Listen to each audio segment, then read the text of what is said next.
disturbance at Acer Plaza? 10-4 dispatcher. Verify address. It's Acer Plaza. Repeat, Acer Plaza.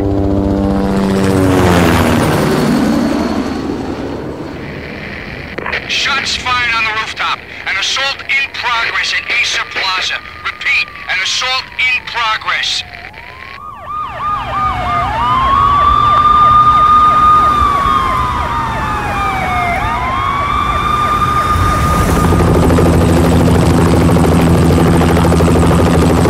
It's a war zone down here. 1085 dispatcher. Need additional units. Additional units now. Officer in danger. Officer in danger.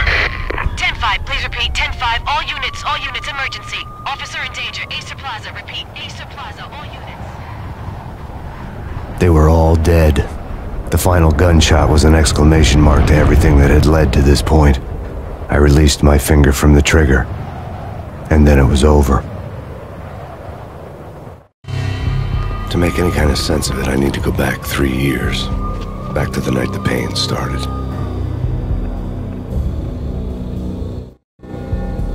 I was still on the force back then. NYPD, Manhattan, Midtown North Precinct, Hell's Kitchen. So when are you coming to work for me, Detective Payne? You'd make me work undercover in some hellhole. Sorry, Alex. Michelle and the baby come first. See? My last smoke. It's bad for the baby. That's you, Max. A regular Boy Scout. See, Alex. Still on for poker Thursday night, right? Like taking candy from a baby. Life was good. Sun setting on a sweet summer's day.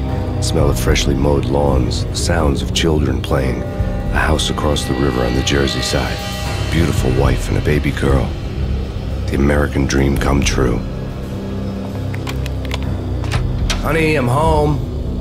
But dreams have a nasty habit of going bad when you're not looking. The sun went down with practiced bravado. Twilight crawled across the sky, laden with foreboding.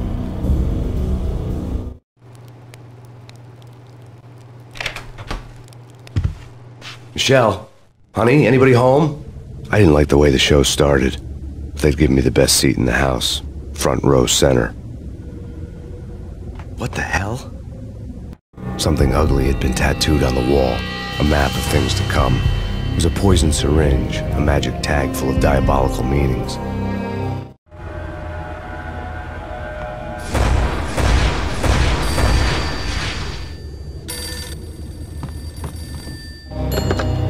Listen, someone's broken into my house. Call 911. Is this the Payne residence? Yes, someone's broken into my house. They're still here. You have to... Good.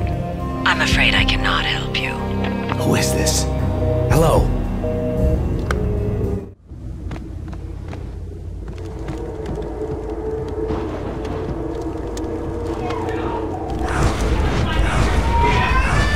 Michelle!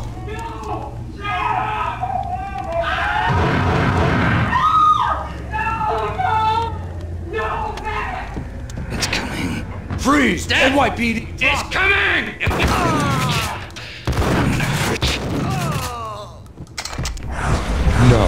No, please, God, no. The flesh of fallen angels!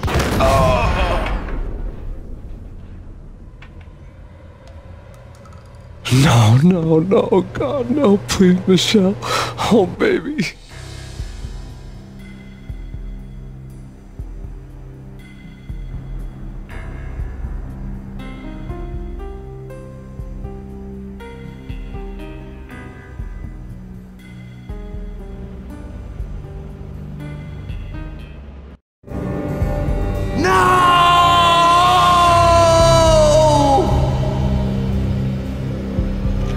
That was 3 years ago.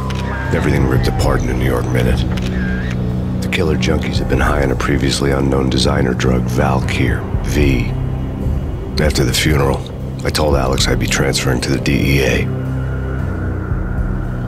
It took us 3 long years to get a break in the Valkyr case. Then, finally, 2 months ago, a dime dropper tipped us off that Jack Lupino, a mob boss in the Punchinello crime family, was trafficking. I went undercover. Infiltrated the worst mafia family in New York. I came in from the cold and the dark. Outside the city was a cruel monster. I've been slowly working my way from the small time to the big fish, trying to get to the source of the drug.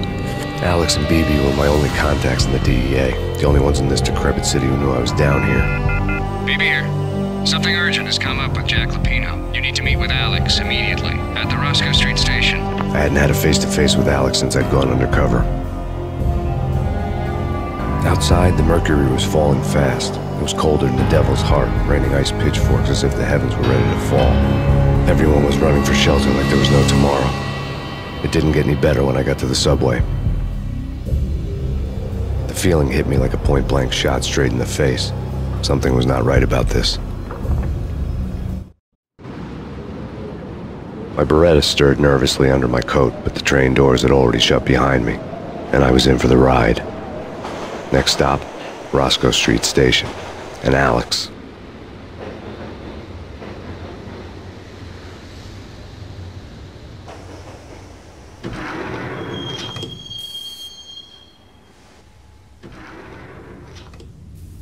The station was drenched in gloom. Alex was a ghost, nowhere to be seen.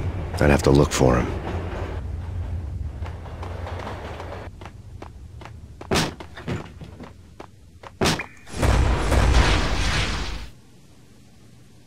Death was in the air at Roscoe Street.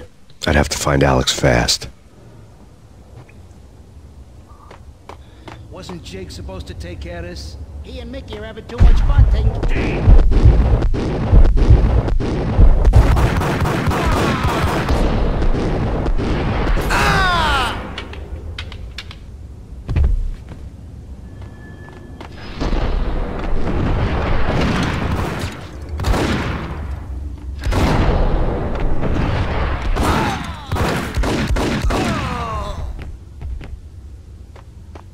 While looking for Alex, I had ended up in the middle of a big-time crime operation.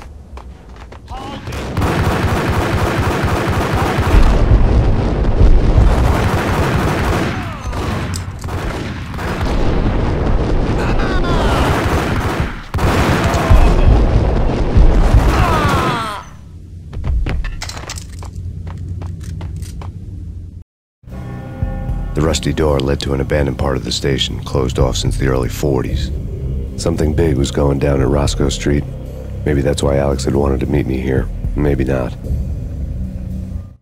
One way or the other, I was going to find out.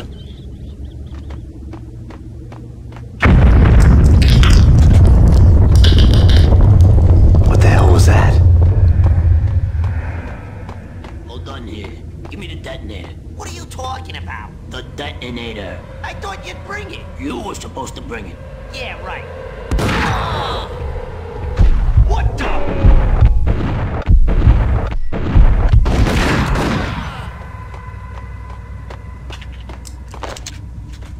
The door had been welded shut ages ago and the bomb was missing a detonator. Okay, fellas. The police are on their way.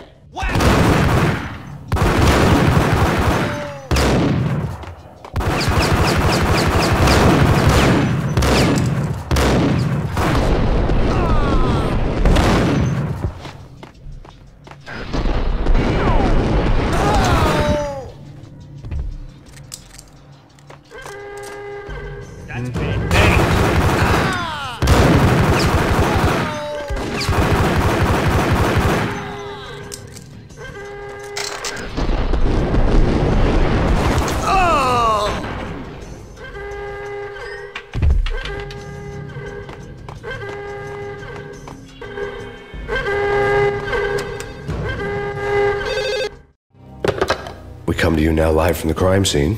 Who is this? Right back at you. This is Deputy Chief Jim Bravura from the NYPD. You are to cease your criminal activities and surrender immediately. Sure thing, Jim. Me and the boys have been talking and everyone's real sorry. They'll never do it again. Who the hell is this? Being placed at the scene of a bank robbery wouldn't have tipped the odds in my favor.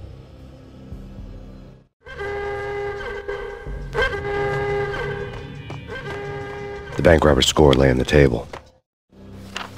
The bank robbers had been after Acer Corporation bonds. The Acer success story had recently been on every channel and on the cover of every magazine.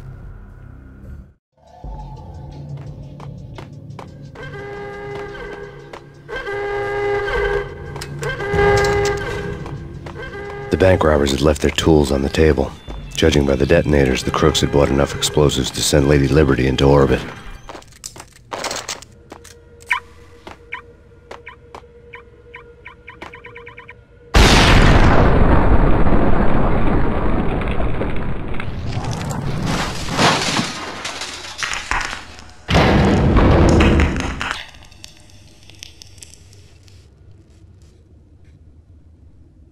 Hold it! Max, Jesus, you almost gave me a heart attack. I nearly shot you. Alex, am I glad to see you. What the hell's going on? There are more corpses here than at the city morgue. It's an armed robbery, a tunnel job straight to the Roscoe Bank vault through the old station wall. Is this why? This is Lupino's gig? This is Lupino's doing? Lupino's men? Really? You sure know how to pick a place. Can you get through? No, it's locked. We gotta get out of here. If it's Lupino, it's... Alex? Alex!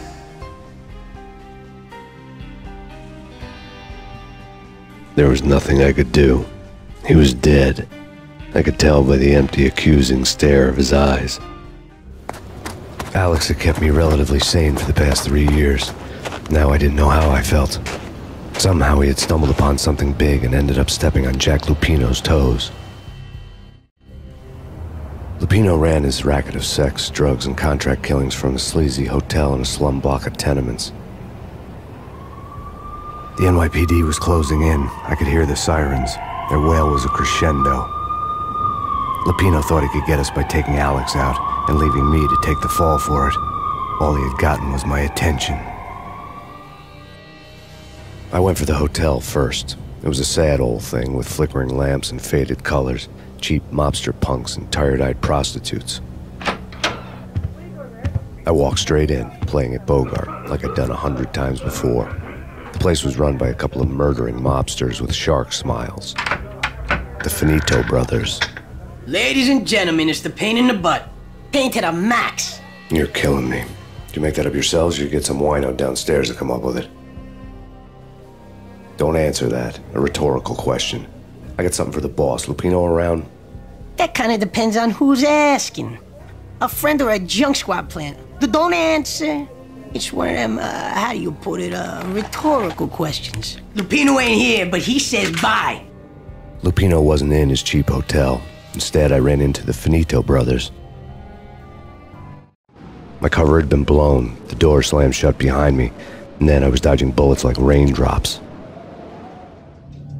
Pain in the butt. Ha ha! Pain to the max. Junk squad pig. Got a ticket to Marble City for you. First and line down.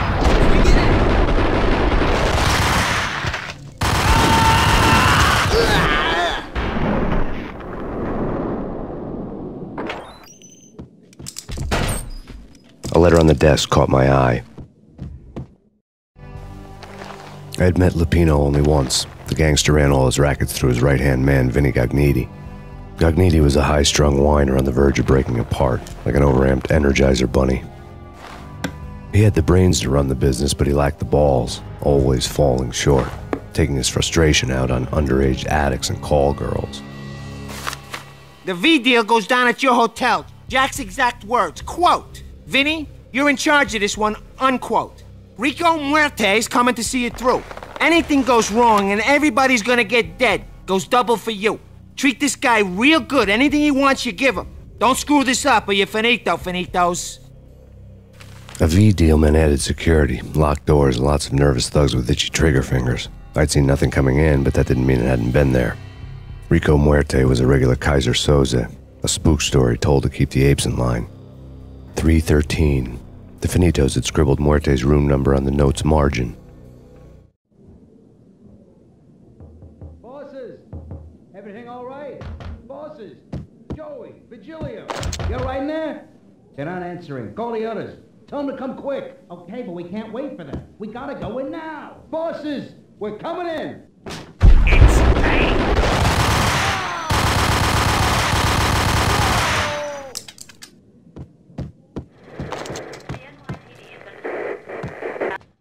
In his press conference today, the mayor stated that Valkyr represents a clear danger to New York and called for drastic actions to eliminate the problem. On today's top story, The Valkyr crisis worsens with the murder of DEA Special Agent Alex Balder. Special Agent Balder had been shot repeatedly from a point-blank range. The gunman has been identified as Max Payne. The noose is sure to tighten around this fugitive criminal as more NYPD units join the search to apprehend him. I had just gotten my 15 minutes of fame. Dead, for this shame is too great for the living. My lord, I am your long-lost sister. Piece of crap! Isa!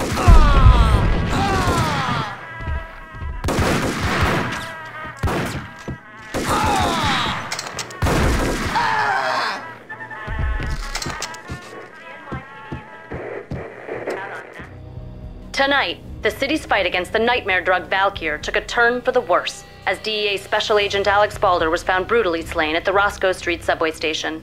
A suspect was seen leaving the site only moments after the shots had been fired, and the NYPD is currently in pursuit of Max Payne, a repeated felon believed to be armed and extremely dangerous. And now the weather. The worst winter storm in recorded history continues to pound the city. I'd found Muerte's room. Muerte had received a letter. Our investigation had turned up nothing to link Angelo Punchinello, the head of the Punchinello family, to Valkyr. All tracks had ended with Jack Lupino. The letter in Muerte's room was signed by the Don himself. It was the first hint that the Kingpin knew what was brewing inside his syndicate. The trouble you got into after the Chicago screw-up. The Punchinello family bailed you out. You have been waiting for a chance to pay us back. One of our trusted boys has a monkey the size of King Kong on his back. And we need your special skills for backup on a major deal. Collecting evidence had gotten old a few hundred bullets back. I was already so far past the point of no return I couldn't even remember what it looked like when I had passed it.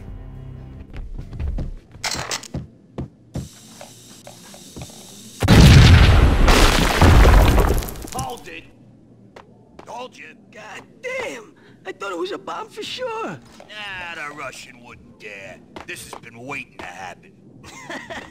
Hey!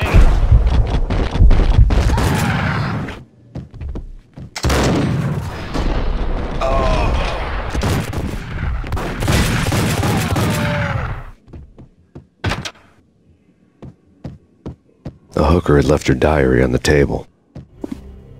The diary belonged to a hooker named Candy Dawn. The read would have made a vice cop blush. Had talks with the mystery hag over the phone again. Sent her the latest One-Eyed Alfred tape. As long as the hag keeps paying for the tapes, the old man could come every day for all I care. She had a nice sideline, making secret X-rated flicks of her clients and selling them to the highest bidder. It would get her killed if her V-fix for the day didn't do it first.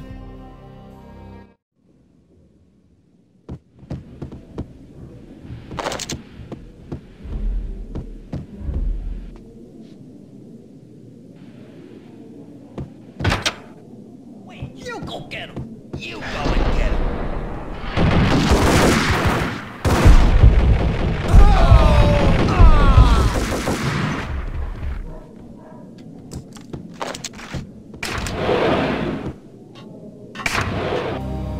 The old service elevator rumbled down to the bowels of Jack Lupino's hotel.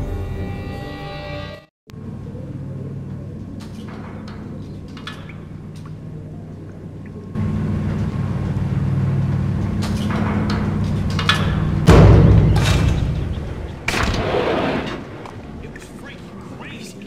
The cops were doing a full-scale siege next door. Gun him down!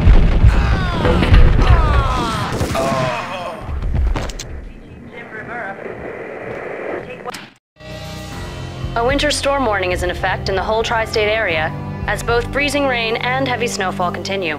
Many roadways are already closed, and people are advised to stay indoors. The severe blizzard has ravaged New York for 3 days now, with no end in sight. We'd been snowed from the start in the Valkyr case. The forecast said there was plenty more where that had come from. But the snowbound city was on my side.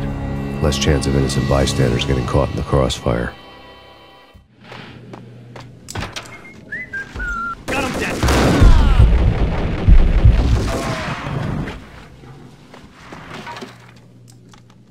Damn! Exhibit number 1, a newspaper. A dead man tied to a chair lay on the boiler room floor. Captain Baseball Bat Boy has an unbeatable track record in superhero death matches.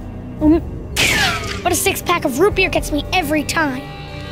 The murder weapon was a baseball bat, now lying in a pool of drying blood next to a newspaper folded open on a Captain Baseball Bat Boy comic strip. Take vampire. Trust me, you don't want to piss Muerte off. Gentlemen, let's guard him down.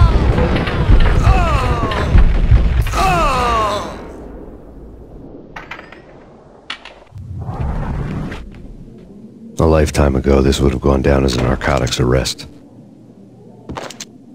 It was dirty money. There was a key on the table.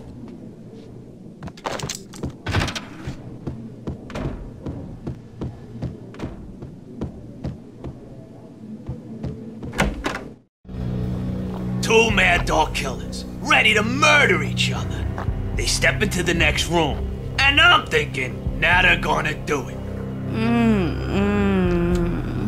But no. They sit down in front of a TV and solve their differences with a kung fu fighting video game. I tell you, Candy, I was so depressed, I strangled them both with the video game cables. Oh, Rico, you're so bad. I am, ain't I? Rico Muerte, big-time hustler. Who the hell? It's that cop. Muerte went for his gun.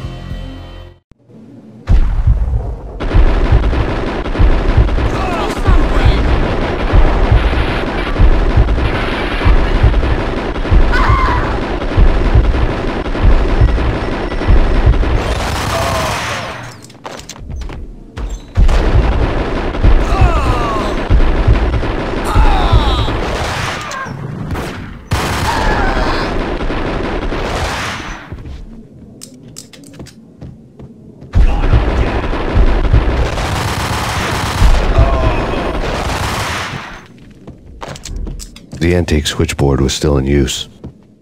There was an old telephone switchboard in the back room of the reception area, the kind that made phone tapping child's play. It wasn't hard to picture a fat pimp sweating with headphones on, listening to his hookers talk dirty and fake orgasms over a web of party lines, the blood veins of New York. Right now, there was a different set of moans and groans going on. Boss, good evening. This makes Payne. He came, started capping us. He killed him. Are you freaking kidding me? He's just one lousy cop. You better be freaking kidding me. Whack him. What's the freaking problem? Hello? Answer me. Hello? The word was out. A deadly virus released into the city's corrupt circulatory system. Something wicked this way comes. Max Payne at large.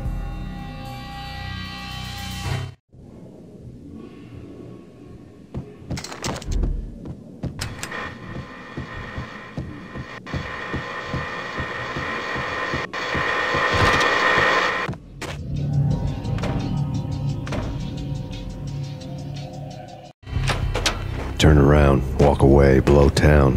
That would have been the smart thing to do. Guess I wasn't that smart. Lupino's tenement buildings were a seedy hangout for all kinds of sleaze. A liquor store, a pawn shop, a laundromat full of mobster bookies and loan sharks. The list went on. The how and why of it was a mystery to me, but they knew I was a cop. They knew I was coming, and they were going to get real trigger happy about it. I got to see Lupino's hangout all lit up. A bomb went off, turning snow into liquid gold. A pillar of fire lifted the remains of a car straight up into the air. The flames were highlighted on the hood of a black Mercedes-Benz as it coasted down the street real slow, as if the driver didn't have a worry in the world. I got a good look at the man riding shotgun. It was Vladimir, the head of the local Russian mob, the fly in Don Punchinello's soup. The ringing in my ears was the sound of a mob war being waged.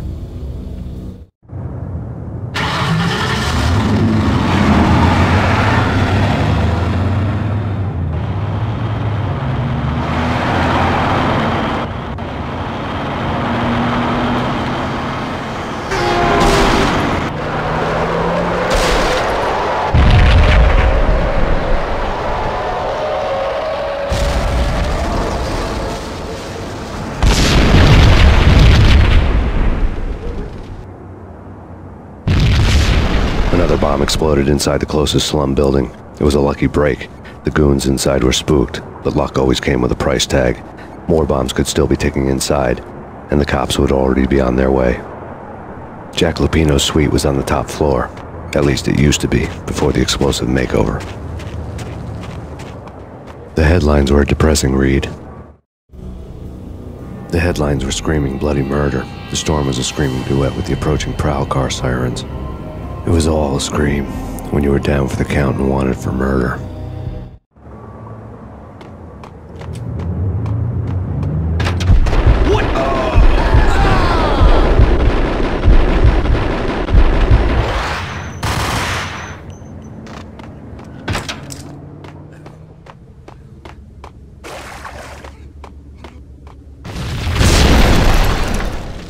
The whole building was rigged with explosives.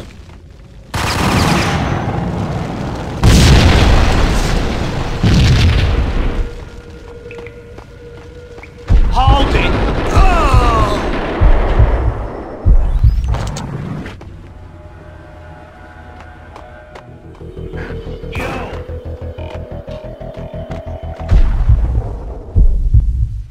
Hold it!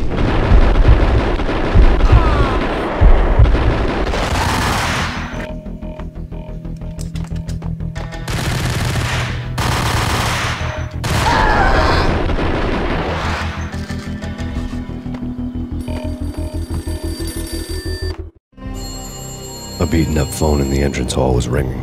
It could have been just a junkie in need of a fix, but it turned out to be something more sinister than that.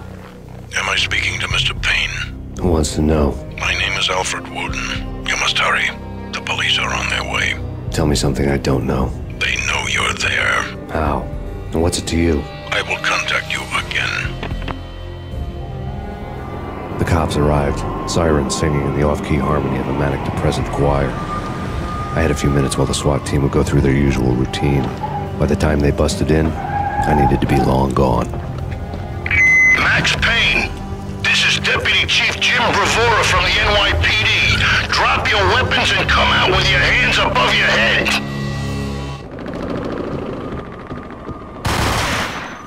Someone had left a letter on the counter. Suddenly it all made sense. The bombs, the Russian mob boss making an appearance in person. Gagniti was his usual self, all talk and no walk. After our hit, the Russian has only a couple of guns left, and they can be bought. There's no freaking way he has the guts to try anything after that. As it turned out, the Russian had plenty of guts.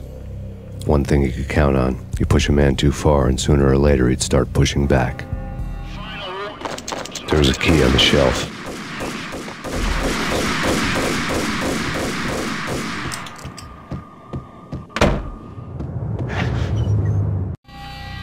The bombs had destroyed all the stairs up to Lupino's office. The alternate route led there by way of adjoining rooftops.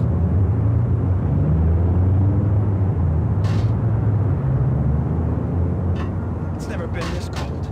Never ever. It's like the sky's falling. Yes, sir. It's the end of the world as we know.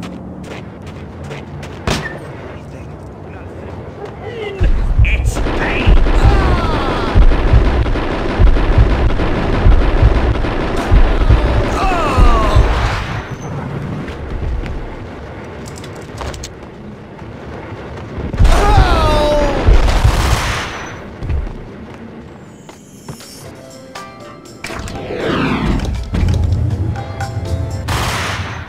Thank you.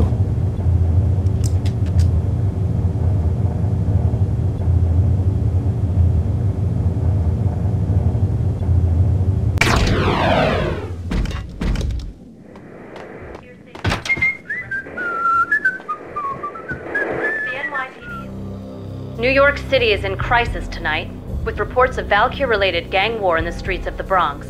Apparently, Max Payne, wanted for questioning in connection with the slaying of a DEA special agent earlier tonight, is waging a one-man war against his former partners in crime.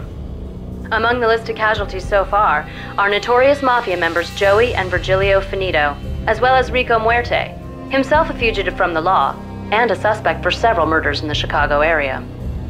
The NYPD has been placed on full alert. A citywide APB has been put out on Max Payne. Deputy Chief Jim Bravura has promised to take whatever steps necessary to bring him to justice. What those steps may be remains to be seen. For NYCNN TV News, this is Kira Silver.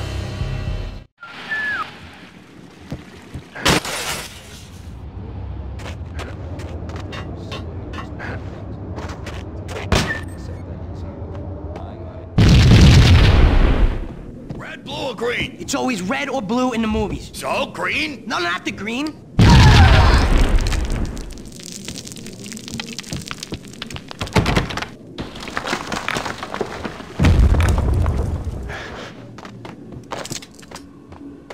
the hell are you standing around here for? They're bombing us. What are you doing? You're doing nothing. What are you doing? This is war. Freaking war. Vinny Gognitti, just the man I've been killing to see. Payne? Freaking Fed! I knew from day one there was something screwy about you. What do you think you're doing? You're a freaking cop. You ain't got squad on us. You can't just come in here waving your piece like it meant something. Yeah! Oh my God! Oh God, you shot me! Ah! You're dead, Payne! What the hell are you waiting for, you apes? Kill him! Kill him! With pleasure, boss. Gognitti bailed. I made like Chow Yun Fat.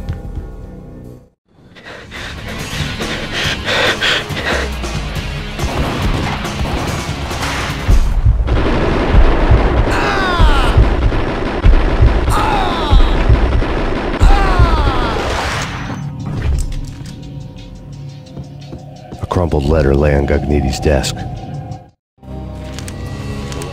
The letter was addressed to Don Punchinello, but Vinny had never had the nerve to finish it. Jack's gone voodoo. Just the other night, he shot Dino because he wanted to see what his brains looked like splattered on the wall. He's a freaking mad dog. We're running out of men and business fast. Gognitti had been living in mortal fear of his boss. Jack Lupino was a psycho. Vinny Gognitti was running scared. He could run, but with a bullet in his stomach like a broken bottle of Tabasco, he was quickly running out of time. He knew where his boss was, and I wanted to square things up with Jack Lupino. Gognitti would be moving fast. I don't know about angels, but it's fear that gives men wings.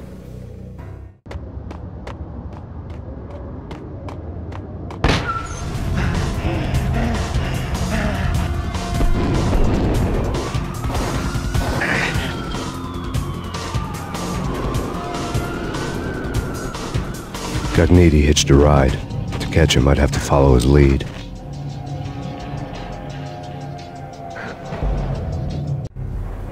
This was my second train ride of the night. The way it started didn't promise anything better than the last one.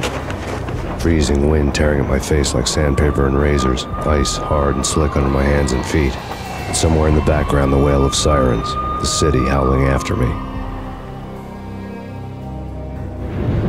New York sped by in fast forward. Dark rooftop water towers and a dead forest of antennas and chimneys, all a blur.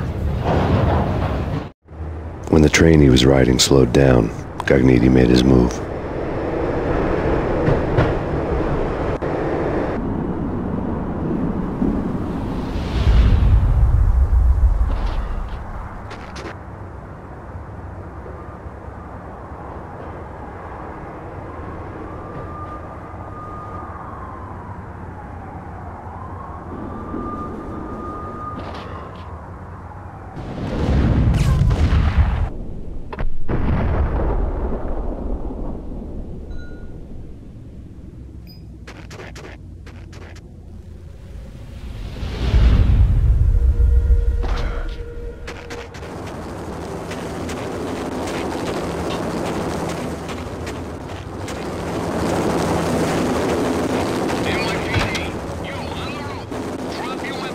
It's Payne! He's coming down the stairs! Shoot the bastard! Okay, boss, you got it. No problem.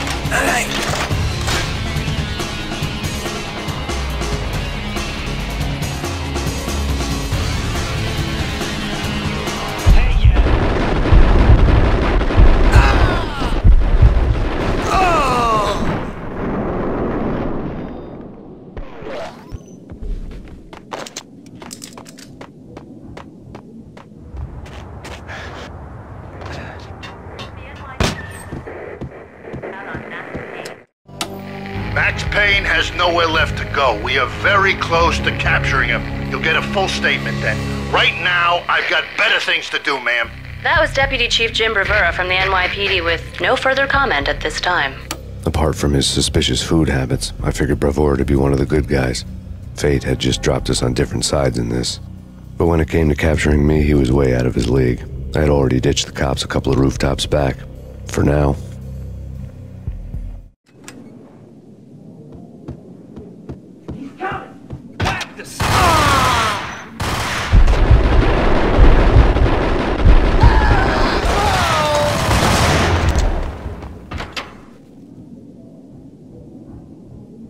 Open, goddammit!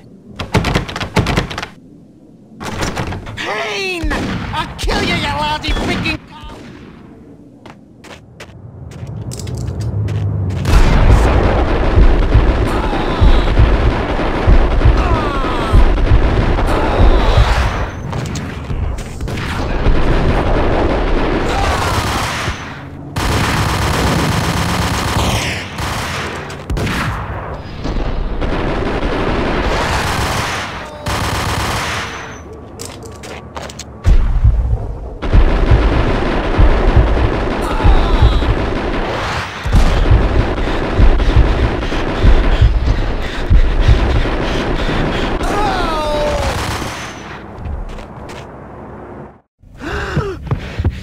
Gagniti ran out of steam in a dead-end alley with steam boiling out of the sewer grates like all the fires of hell were burning high beneath us.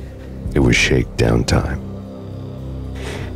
Where's Lupino? Screw you! Bad start, Vinny. Ah! Police brutality! I rate pretty high on that. You can't just hurt me in cold blood? Just keep telling yourself that. Listen good, Candyman.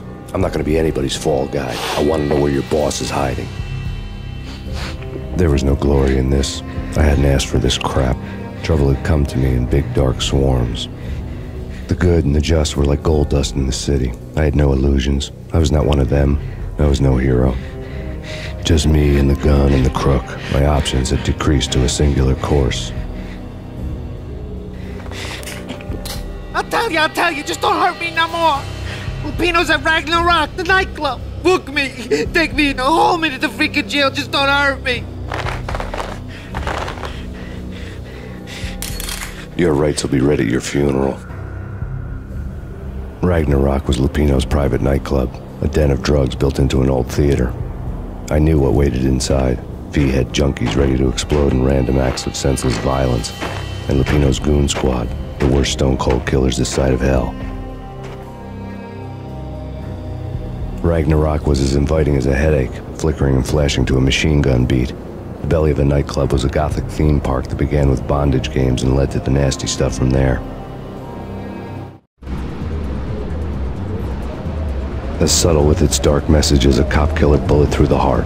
Like father, like son, just like Jack Lupino.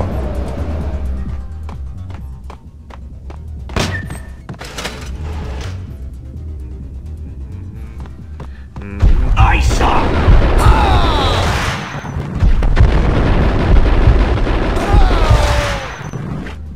The book had never been a bestseller.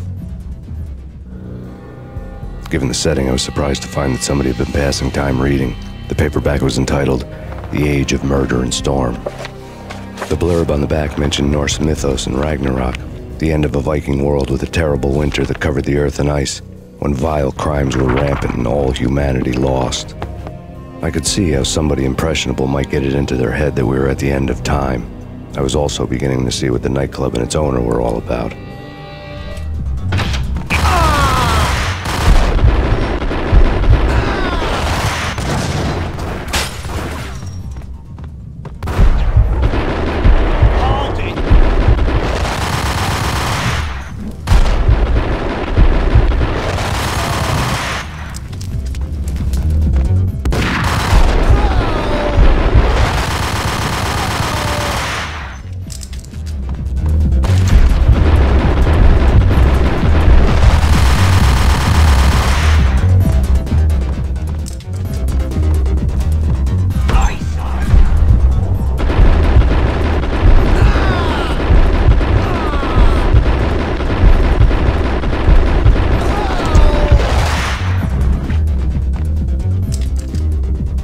Books on the occult had been piled on the table.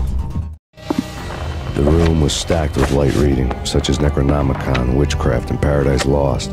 Old exotic titles like Malleus Maleficarum and De Umbrarum Reini Novum Portus. Books with pentagrams on their covers, all dealing with the occult and the infernal, lying between stacks of horror videos and a couple of Ouija boards. The only thing I could take seriously was the thought of Lupino taking it seriously. He had been spending a lot of time getting intimate with the guy downstairs.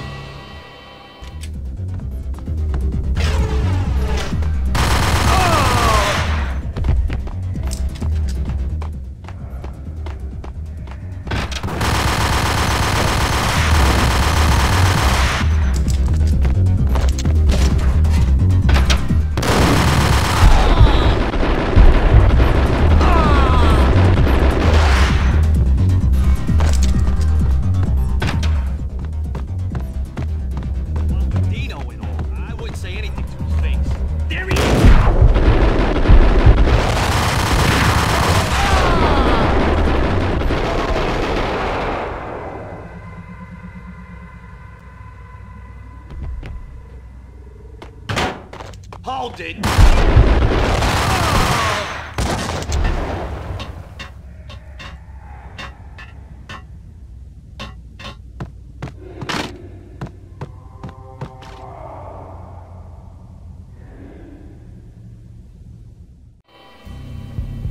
The backstage area led to Lupino's inner sanctum.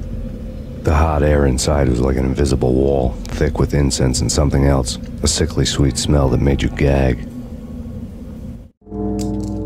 This was the rotten core of the Big Apple.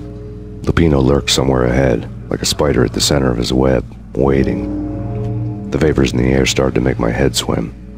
Torn pieces of a letter lay scattered on the sofa. Punchinello had threatened Lupino in writing. The note had been torn to pieces, bloody fingerprints all over them. Don't want you to think that one of my boys is not playing with a full deck. Shape up, Jack. We are running a business here. I'd hate to send the trio to strong-arm you. The trio were the Don's notorious henchmen.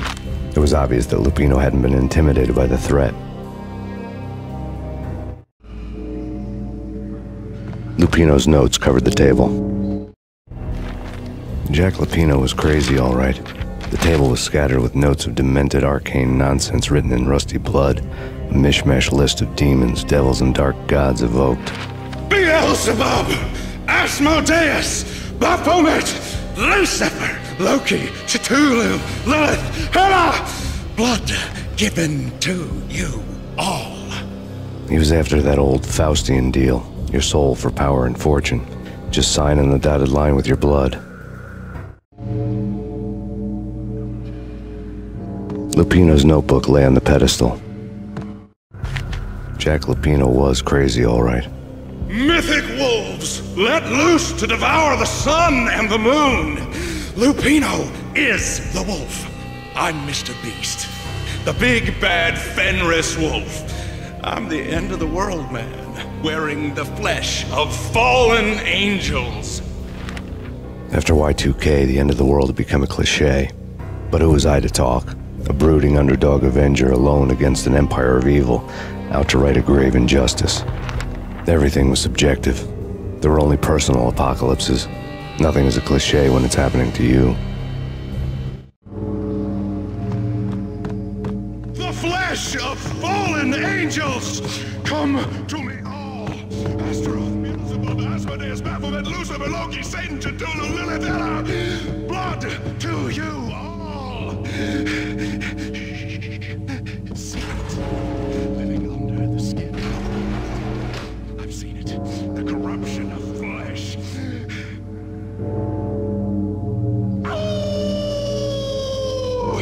I'm the wolf, yeah!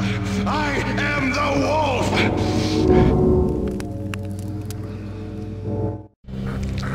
I had known there'd have to be a catch in it somewhere, and this one was the Empire State Building of catches. Lupino was pumped up and dying to go 15 rounds with a mutant alligator. And then he started this spooky monkey talk, straight from a bad dream. Mine. I have tasted the flesh of fallen angels. I've tasted the devil's green blood. It runs in my veins. I've seen beyond a world of skin, the architecture of blood and bow and arrow. Death is coming! She is coming, and hell follows with her. This is the twilight winter. I am ready to be her son. Her time is now, and all who stand in her way must die!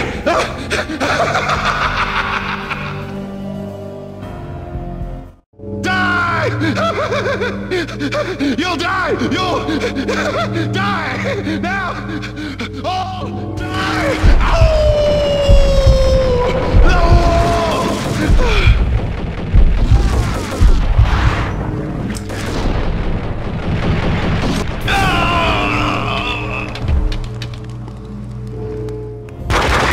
When Lupino finally went down, I wanted to make real sure he'd stay that way. He was a bad monster. Turned them into friggin' zombie demons from outer space. I think he's dead already. Huh? And that's when it happened. But dead or not, you've got the wrong guy. In stepped this knockout femme fatale holding a gun to my face. I returned the favor. Lisa Punchinello. Lisa Punchinello was the Don's wife. Mona Sachs. Lisa's evil twin. Your safety's off, evil twin. You might hurt someone with that gun of yours. Lisa's the damsel in distress. I'm the professional. I'd blow you away without batting an eye. Sure, and you can check out my credentials splattered all over this joint.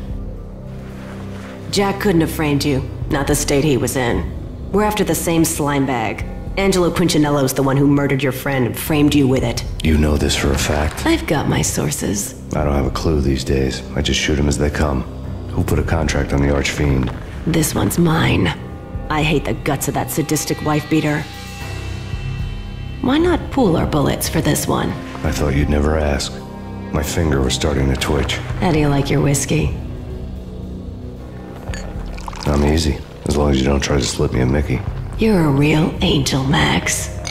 It was good stuff. Tasted sweet as honey going down. Nothing personal. Can't risk you going berserk and getting Lisa killed.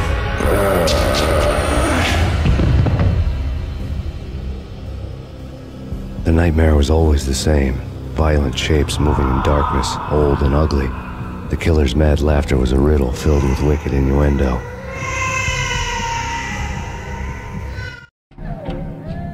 Somewhere, the baby was crying.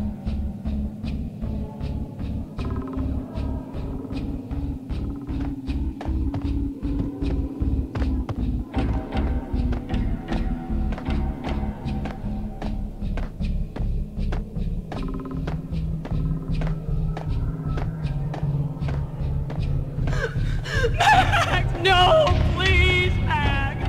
Why? I didn't mean to. I'm sorry.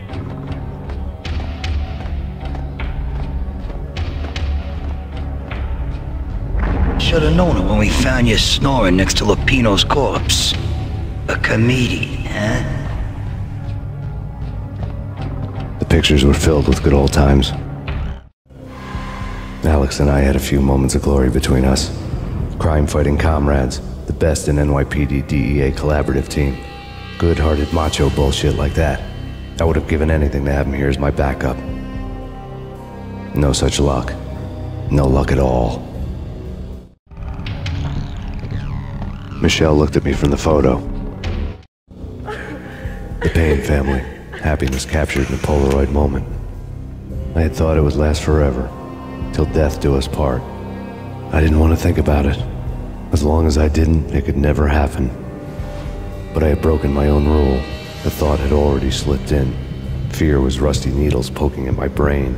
Cold and scaly, it slithered down my chest.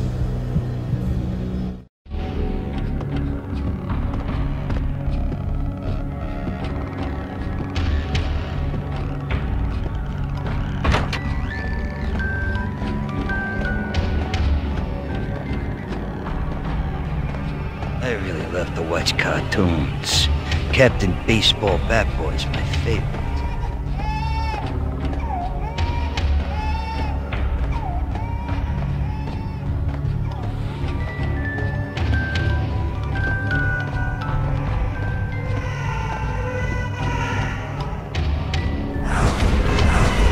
No.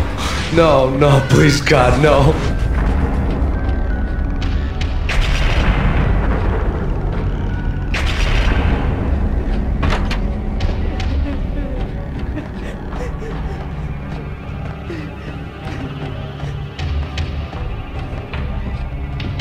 Slice them, dice them, shoot them full of holes, blow them to bits, vaporize them, disintegrate them. No matter what you do, they'll still be back, good as new.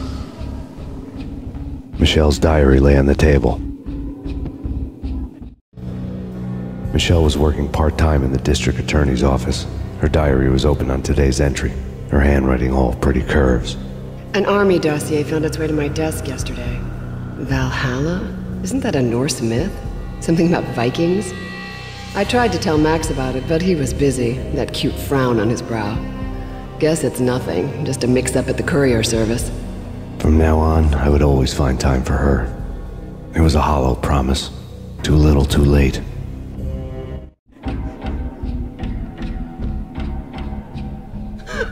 Max, no, please, Max. Why? I didn't mean to. I'm sorry.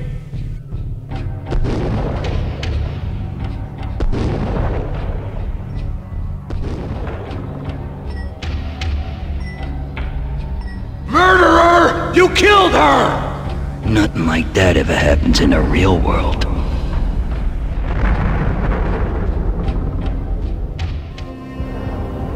I woke up in a bad dream. My head felt 2 sizes too small for my brain.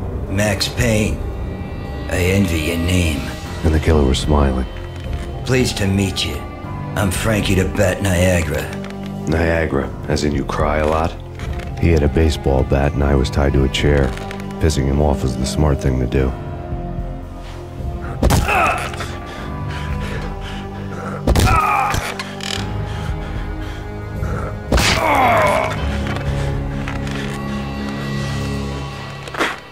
Nothing wrong with a little laugh now and then.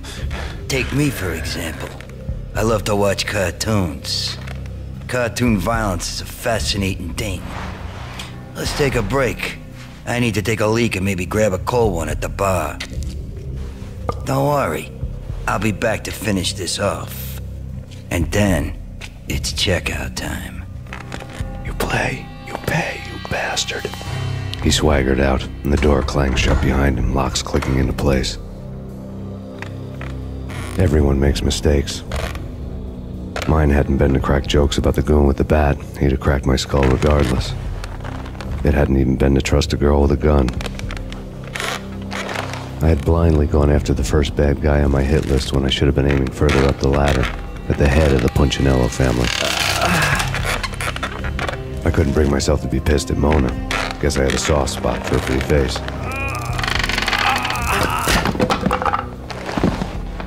But when somebody decides to play baseball with your head, you tend to get sore. They had dragged me back to the basement of Lupino's hotel. I was beaten, bruised, and blue. I felt like the chair I had broken to get free.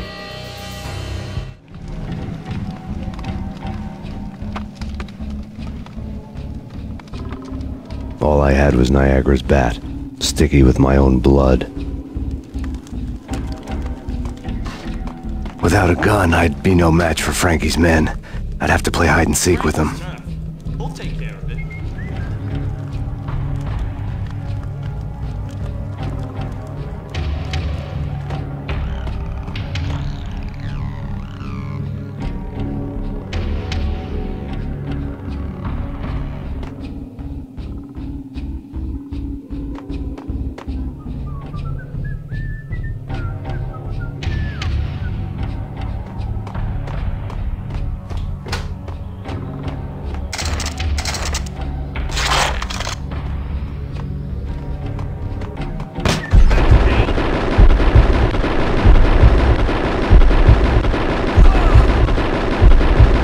Newspaper caption for a murder scene.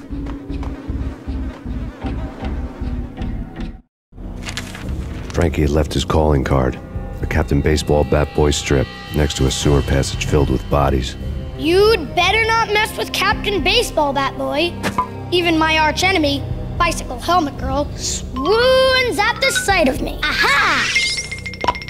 There were enough corpses to put a mass murderer to shame.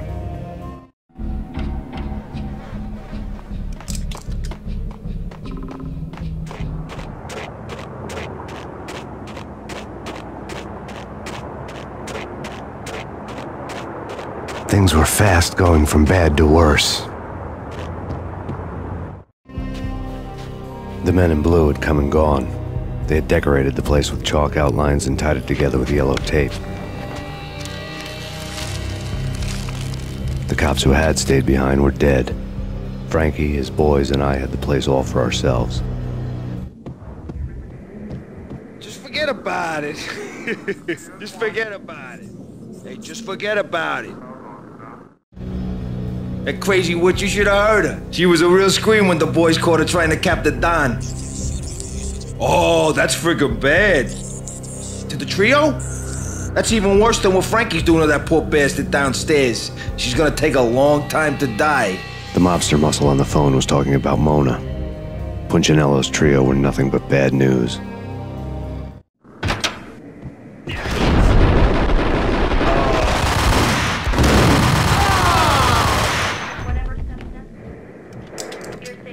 More evidence that Punchinello didn't like me much.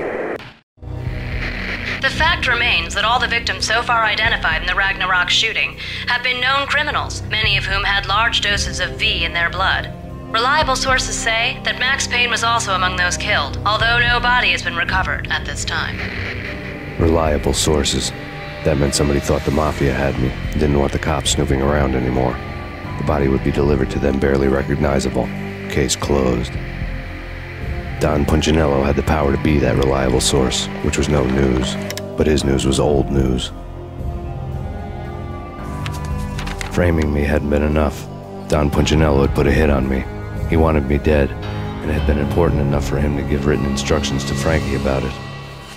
Max Payne should die like a dog for the trouble he's caused. Frankie, I know I can trust you to give this matter the dedication it needs.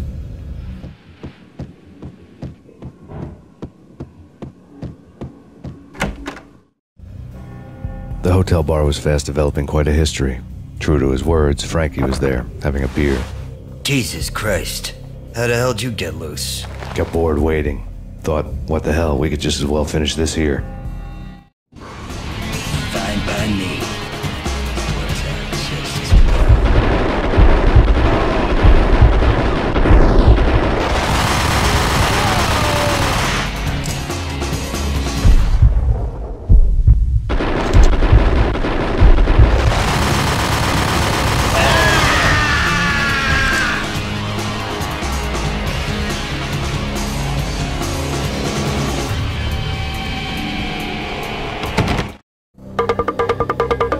Thank you. You've been a lovely audience.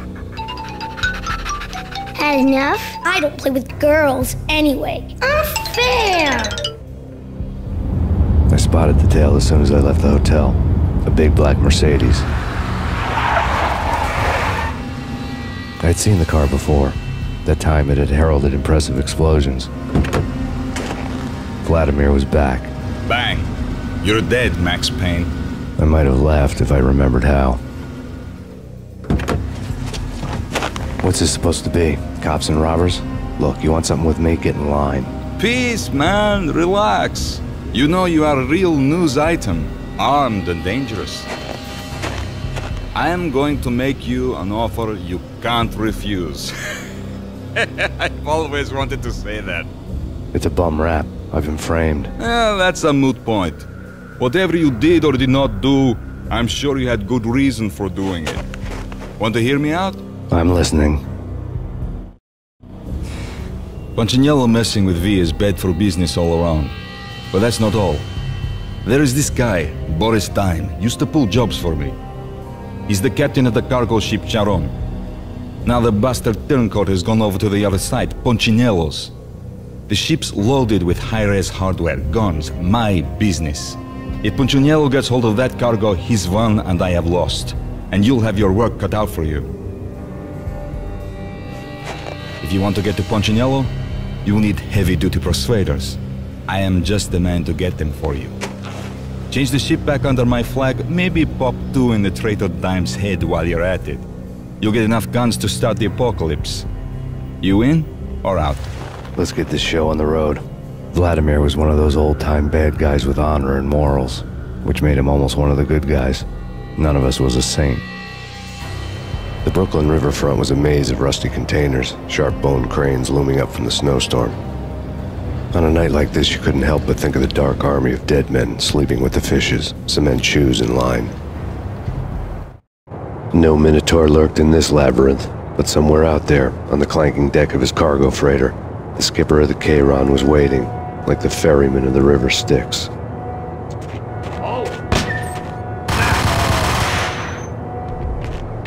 I doubted the letter was a receipt. Rico Muerte had come to town to do more than just sort out family troubles. Exhibits number 1, 2, and 3. A briefcase of money, a sniper rifle, and an envelope with one word neatly printed on a folded piece of expensive paper. Mayor. It didn't sound like a mafia contract at all. It was too cold and too to the point. Rust had crept over the sides of the cargo steamer a long time ago. Boris Dime would be on board. I'd have to smoke half of his crew to even get near the gangplank. The guns were probably being kept in the hold, buried amidst the rats and oily water.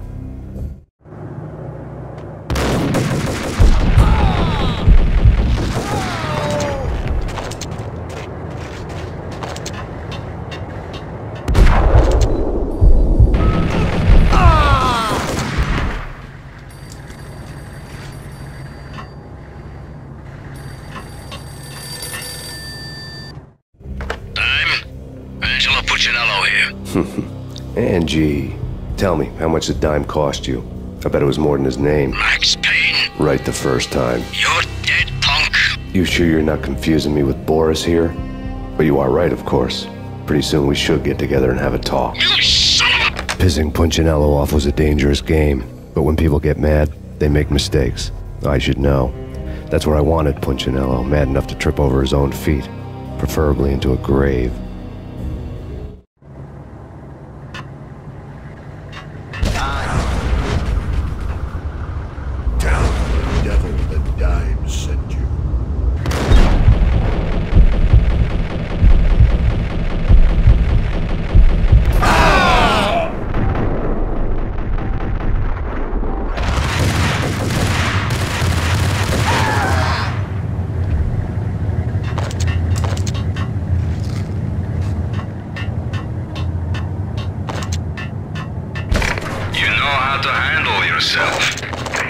Anybody who says different is calling me a liar. Vladimir here. Collect all the guns and ammo you want. Meet me on the bridge afterwards. Did you get everything you need? Check. I owe you. Anything you need. This is my solo.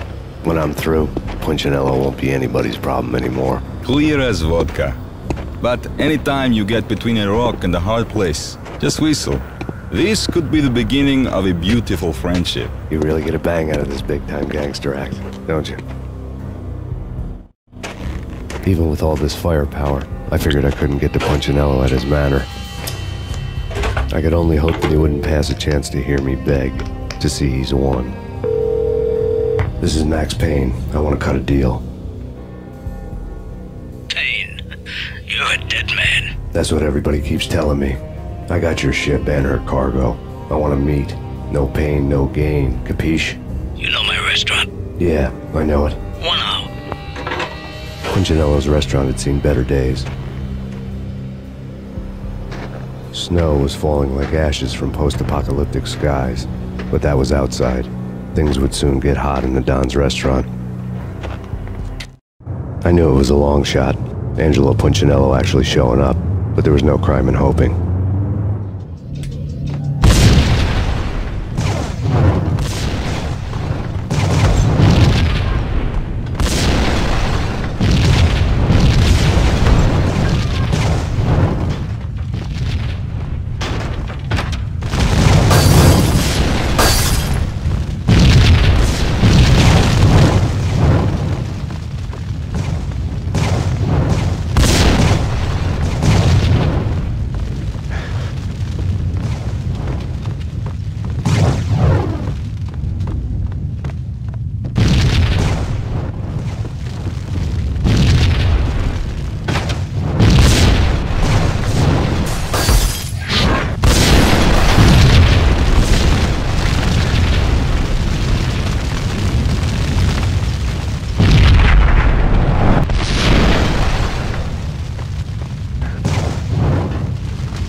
burning to get me. The feeling was mutual. He was trying to put out my flames with gasoline.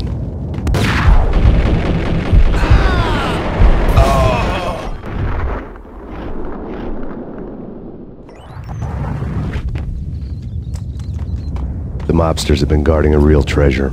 The way out of this disco inferno.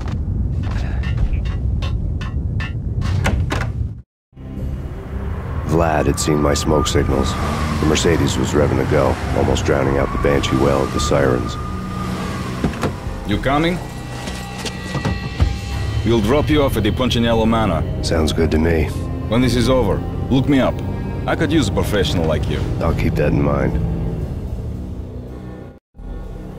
The night groaned with cold. The garden lights flickered nervously. In their light, the falling snow was dead white before the darkness ate it up. I had heard the stories. The trio were mad dogs. They'd have hung the heads of their enemies over the manor gates if the capo had only let them. Punchinello wanted Payne. They'd see the pain. The trick in my situation was that there was no trick, no matter what the movies tell you. No rules, no secret mantra, no roadmap. It wasn't about how smart or how good you were. It was chaos and luck, and anyone who thought different was a fool. All you could do was to hang on madly, as long and as hard as you could. Someone had graciously left the back door open for me and killed the guards. My money was on Mona. I knew the trio would be standing between me and Punchinello. I had read their rap sheets, thick as phone books. No one would be walking out of here alive. The numbing cold of the broken night had followed me in. Upstairs, the trio tangoed down the manor halls to the silent rhythm of their murderous hearts. The blood of their victims rust on their lips. Vince Mignano, Pilot Providence, a.k.a. Big Brother, and Joe Deadpan Salem. The pistol was a frozen lump in my hand, piercing the skin, gnawing me to the bone.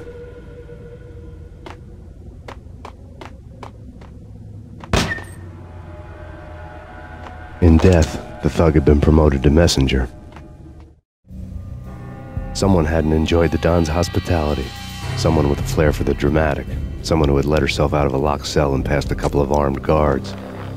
My thoughts were on Mona again. I could only hope she was a good enough gambler to walk away while she was still winning, before she'd run into the trio.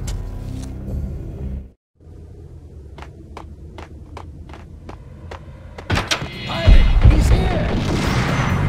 It didn't take me long to run into the trio. The word on Lisa Punchinello was that she was a bit of a witch. The tarot cards on the kitchen table fit the picture. They weren't my kind of cards, but I was willing to take a crack at the hand Mrs. Punchinello had dealt. The first card was the tower. Maybe that was supposed to be the manor. It got easy after that. The devil was the master of the house, and death was me, coming for him.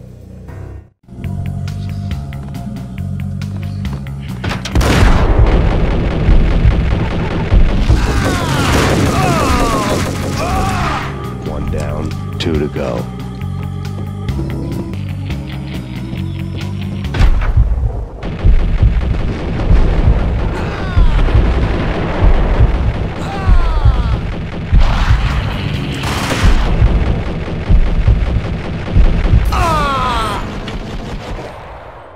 Down, 1 to go. It was too late for her.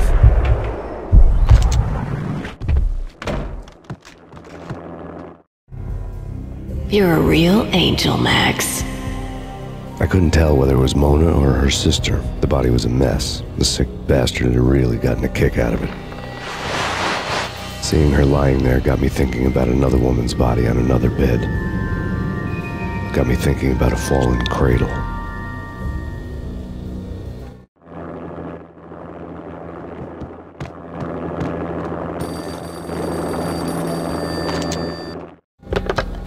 Max Payne. Talk to me. Alfred Woden. You've got company. An armed helicopter just landed on the manor grounds. You must hurry. The more the merrier. End of the road, Payne. It's Mignano.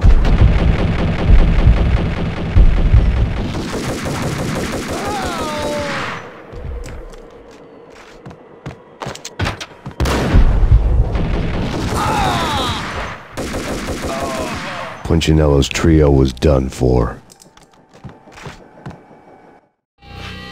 Outside my door. Hurry. He's coming for me. You gotta hurry. Please. I could hear Punchinello on the phone begging for help. He should have been saying his goodbyes. Punchinello was a pushover. The moment I stepped into the room, he folded like a deuce before a royal flush. No, wait. I was just doing what I was told. I couldn't refuse. She's someone high up. Government, maybe. I don't know. He was trying to buy more sand for his hourglass. I wasn't selling any.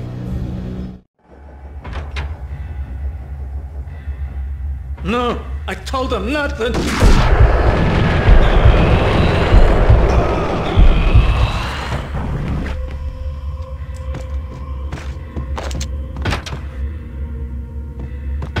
Drop it. Don't move. Game over, Max Payne.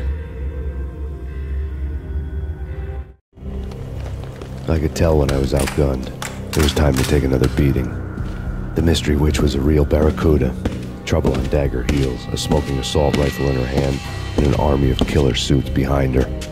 How sweet. I get to kill two birds with one stone. Sooner or later, it was going to catch up with you. Mr. Payne, it's time to show you the benefits of my brew. Be a good boy now. You'd find that Lady Luck was really a hooker. You were fresh out of cash.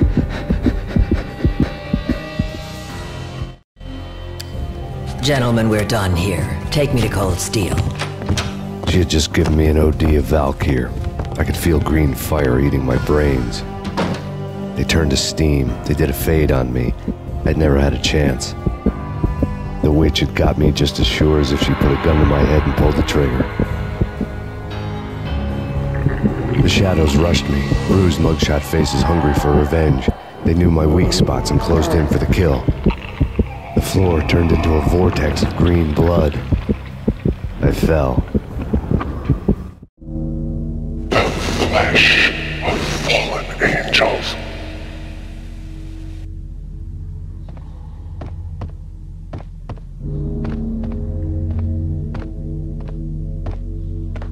Who's there? Max?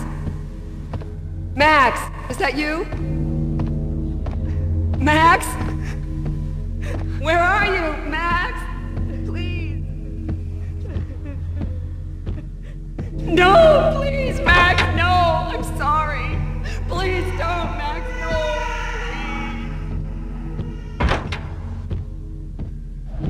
Max? Where are you, Max? Please. The letter was staring at me. There was something disturbingly familiar about the letter before me. The handwriting was all pretty curves. You're in a graphic novel. The truth split my skull open, a glaring green light washing the lies away. All of my past was just fragmented still shots, words hanging in the air like balloons. I was in a graphic novel. Funny as hell. It was the most horrible thing I could think of.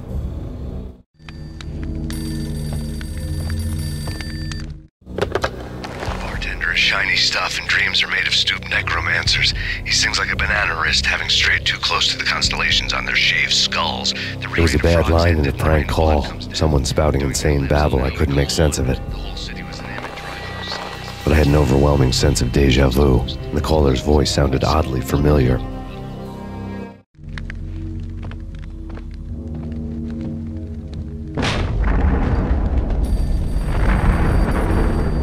The weird piece of paper looked dangerous. There was something disturbingly familiar about the letter before me. The handwriting was all pretty curves. You're in a computer game, Max. The truth was a burning green crack through my brain, weapon statistics hanging in the air, glimpsed out of the corner of my eye, endless repetition of the act of shooting, time slowing down to show off my moves, the paranoid feel of someone controlling my every step. I was in a computer game. Funny as hell, it was the most horrible thing I could think of.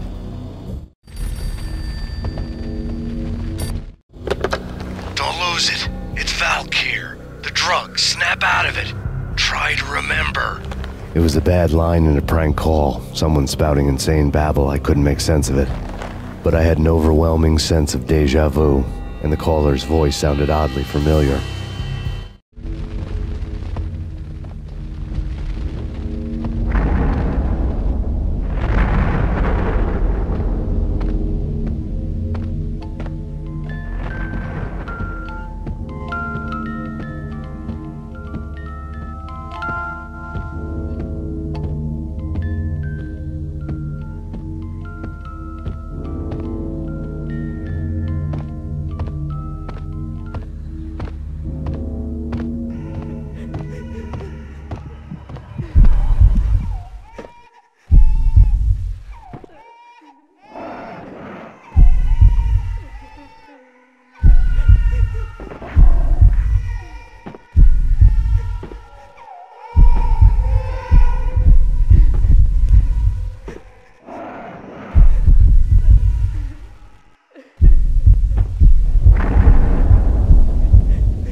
Max, something happened at the office today. A strange memo. Something about Vikings. Honey, I gotta run. You can tell me all about it this evening. Have a nice day, darling. The bullet holes were rubies on her chest, blood glowing on her ivory skin. She was so beautiful. The killer was smiling. The flesh of fallen angels. Slowly, the green nightmare faded, leaving dark stains on my soul that would never come off. I felt like flatlining. I was all shook up.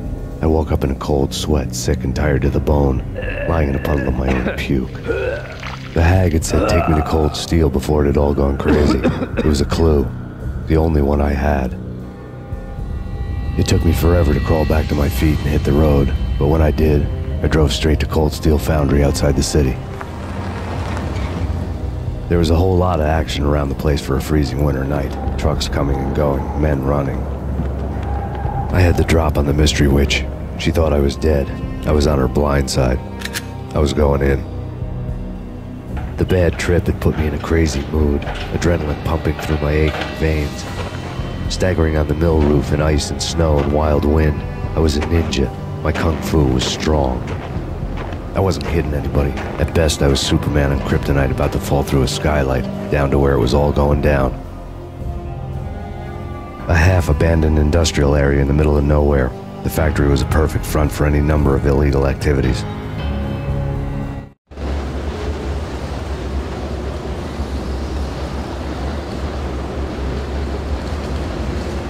In the belly of the plant, molten metal boiled and bubbled like a witch's brew.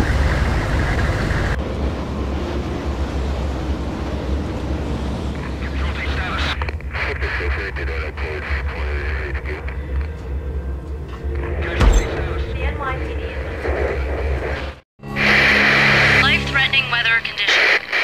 A record-breaking killer storm. In the city's history, vehicles stuck in snow. Heavy snowfall. Forecast shows severe weather is expected to continue. Out in the night, snow fell like confetti over the Devil's Parade. The storm was anything but over. Can you believe it? I bet they sleep with their rifles. I bet they've given them names.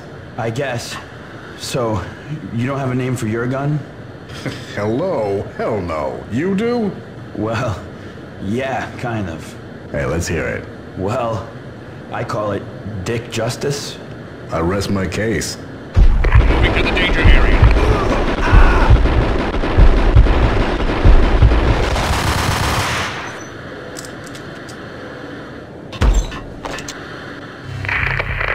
Perimeter breached. The facility has been compromised. Repeat, the Deep Six has been compromised. Initiate Operation Deadeyes. The walkie-talkie military lingo could mean only one thing. They were getting ready to destroy the evidence and vanish into the night. I was so close. The hidden truths were just around the corner.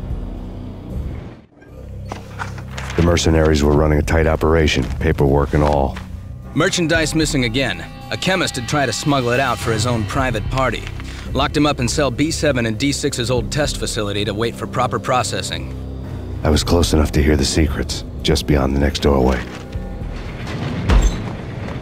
The monitor showed me the way. Processing diagrams filled the control room screens, all but one. An elevator titled D6 on one of the screens, somewhere onwards, past rows of ovens, in the core of the plant.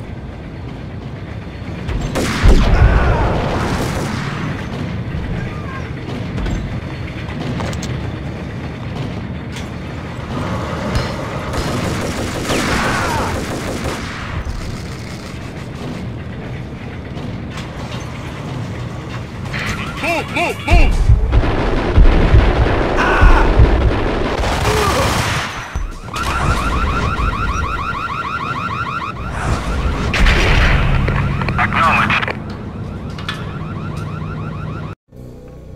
I had taken on the role of the mythic detective, Bogart as Marlowe, or as Sam Spade going after the Maltese Falcon to unravel all the mysteries. Following a path of clues to that final revelation, even if it would take me down to the cold, cavernous depths of a grave. You can't do this! My men are still inside! Do you have any idea why this is called Operation Deadeyes?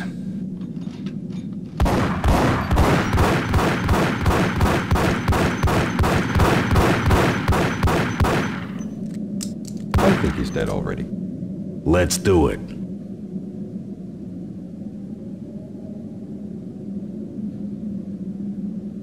Attention all personnel. The self-destruction sequence has been initiated. Evacuate the complex immediately. Repeat. The self-destruction sequence has been initiated. Proceed to the nearest exit immediately.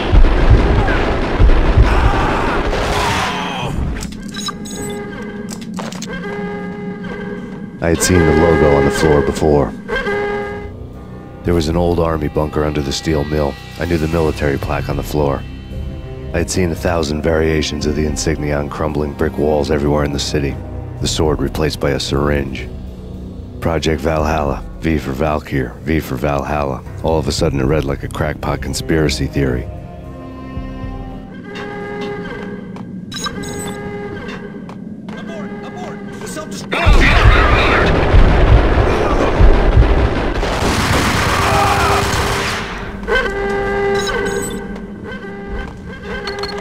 Like everything else in the Valkyr case, the door code was a mystery to me. The chemist had been using the workstation when he died. The half-life of the lab rat had ended online, his password blinking on the screen. 665, neighbor of the beast. Hey, in here! Hey! Get me out of here! I'm innocent! There! Let me out!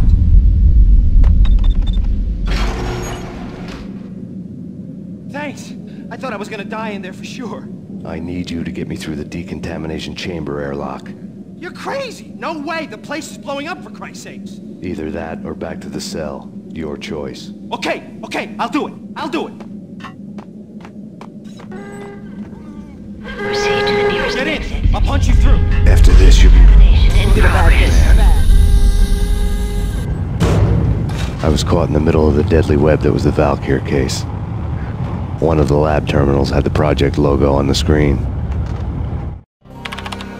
Top secret. Project Valhalla. U.S. Army. Yggdrasil Network. Valhalla. The otherworldly place in Norse mythology where the bravest heroes spent their afterlife feasting and fighting forever, their wounds miraculously healed night after night. Valkyr. The maidens who chose the most courageous Viking warriors and carried them to Valhalla. 1991. The research objective is to create a chemical substance to enhance the stamina and morale of infantry troops. 1995. Results unsatisfactory. Project cancelled. Someone had decided to continue the sick experiment unauthorized. Project compromised. Data leak. Fix the damage by any means necessary. Security clearance red. Authorized by the project lead. Field test. Double the dosage for all the remaining test subjects. Observe and record the subject's behavior in an urban setting. The drop-off point was my old address in New Jersey. The file dated 3 years ago. Just when you thought you had reached the deepest depths of horror, it suddenly got worse. How to turn off that small voice inside your head that started to whisper that you should be glad that now, if not before, your revenge was justifiable on any conceivable moral scale. That small voice proved, beyond any doubt, that I was damned. The dagger-heeled woman had come and gone a long time ago. There was nothing more for me here.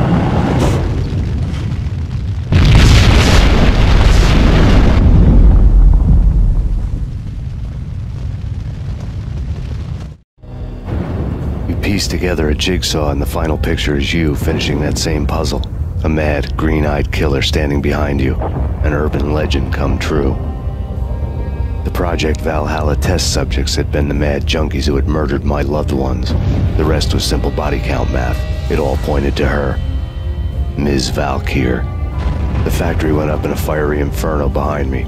All my leads were dead, turned to smoke and dust. I had lost my way. I hadn't slept in a million years.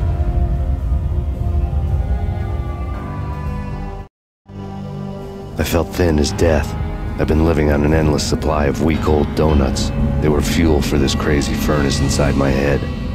I couldn't remember when I had last seen the sun. I was on a permanent graveyard shift. When the darkness fell, New York City became something else, any old Sinatra song notwithstanding.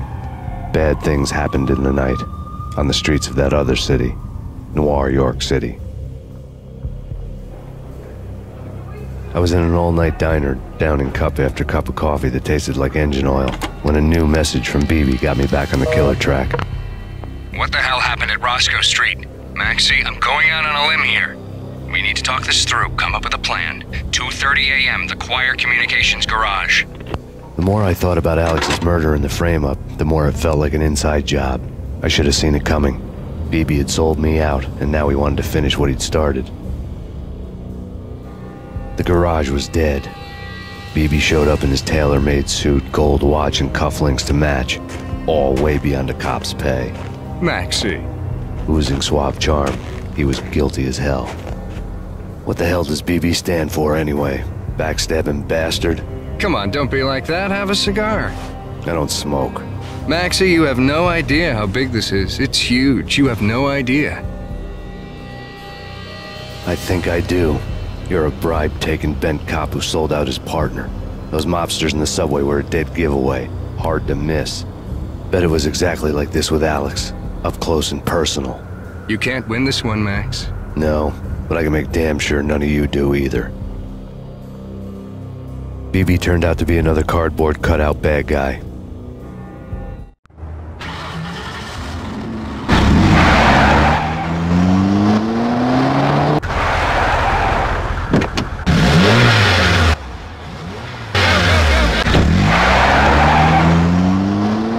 A bad cop on the take. A cowardly right-hand man fleeing from the scene, leaving his paid thugs to do his dirty work.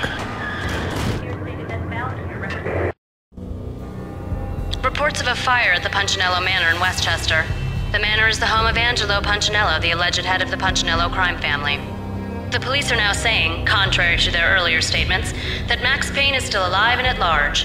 He continues his vendetta against the Mafia, of which this last act of arson is attributed to. I had no recollection of setting any fires, but I did remember the flames.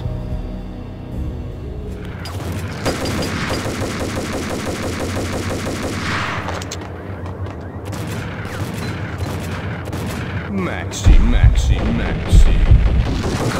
Come out wherever you are. You know, I really hate people who refuse to see the inevitable. Refuse to do the smart thing.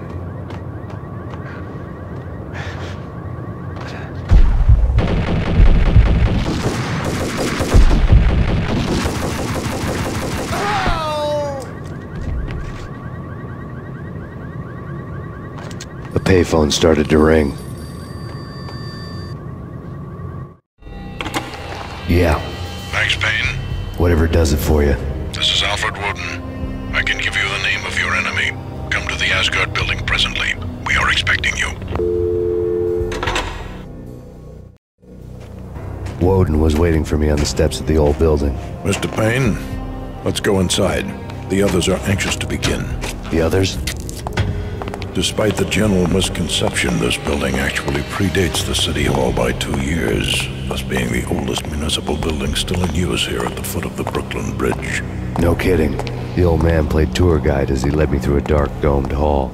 The answers I was after loomed large ahead. Mr. Payne, I would like to introduce you to my colleagues in what we call the Inner Circle. You've been watching too much X-Files. You have seen the files on Project Valhalla. We can fill the gaps, provide you with the information missing from those files. We were all involved in the early stages of the project during the Gulf War. What's the catch? We would very much like to blow this thing wide open, but our hands are tied. Her name is Nicole Horn. She was the key figure in Project Valhalla. When the funding was discontinued, she simply refused to quit. She knew exactly what she had in her hands. Nicole Horn is the president of Acer Corporation. She has more than half the city in her pocket. This must be kept under wraps. If you try to go public with this, we will deny any knowledge. We need you to take her out. Afterwards, we can protect you. Make all the charges go away. That was the cue for the killer suits to kick in the doors and swarm inside.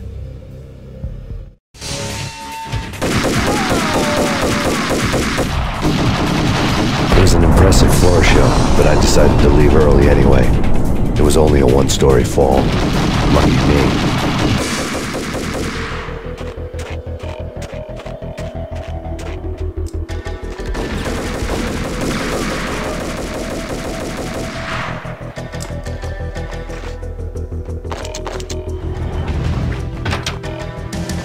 One of the monitors showed what was left of the inner circle. On screen, the so-called corpse of Alfred Woden stood up, miraculously waking from his dirt nap, looking smug among his dead pals. In the land of the blind, the one-eyed man is king. I didn't know how he'd pulled it off, but it was a pretty slick way to get out of all his promises. Most of what he had said fit too well to be a load of crap.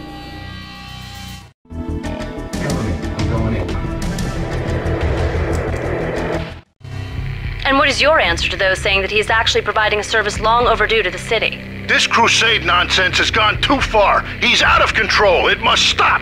He will be stopped. That was Deputy Chief Jim Bravura from the New York City Police Department.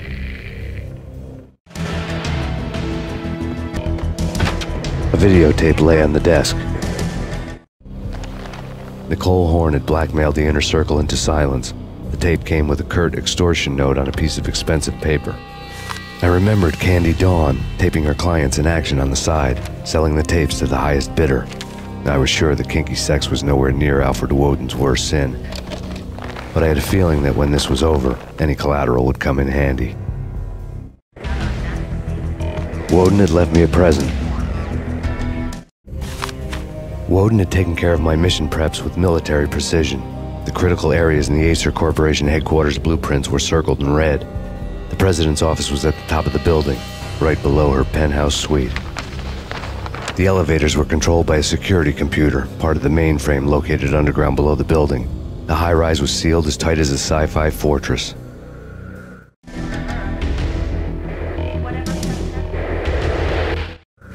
Nothing seems to stop Acer Corporation's phenomenal victory march. Incredibly, the stocks are still rocketing. Worried experts already see a danger in the company's success. Some have gone as far as to say that Acer Corporation is about to become an even bigger monopoly than Microsoft ever was.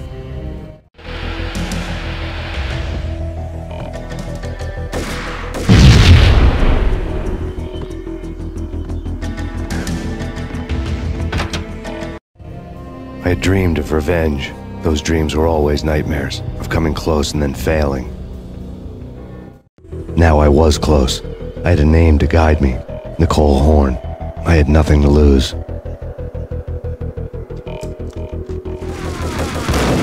The Inner Circle had quite a track record. Project Valhalla had not been the only thing the Inner Circle had been involved in. There were rows of cabinets full of files. The Serpentine Secret Society went back a long way, always pulling strings from the shadows.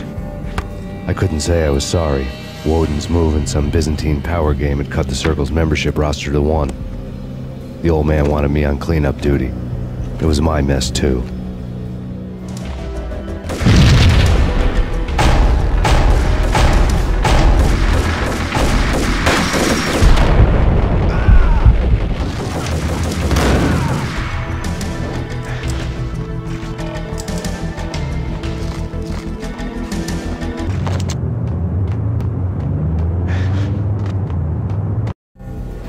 Mine wasn't the most original approach to the problem. It wasn't as if it hadn't all been done before. An eye for an eye, the first principle of revenge. Old as dirt, still going strong. The cardinal rule in going after someone with an intention to kill was not to make it personal, which it almost always ended up being anyway. It did with me. I took my time, cruising around the city in the snow. There was no hurry. I knew what I had to do now. I took my time, thinking about it, building up the rage. When I was ready, I parked the stolen wheels at the front entrance of the Acer Corporation headquarters. Got out, got in, got cracking. I had a bullet with Nicole Horn's name on it. I had 10,000 bullets with the Hag's name on them. She had ultra-high-tech security systems, enough mercenaries and weaponry to start World War III. There was no fear. New York disappeared behind a veil of snow. I had crossed the threshold. This was her domain, sleek and sexy and soulless, all glass and steel. A place of color-coded security keycards, metal detectors, and surveillance systems.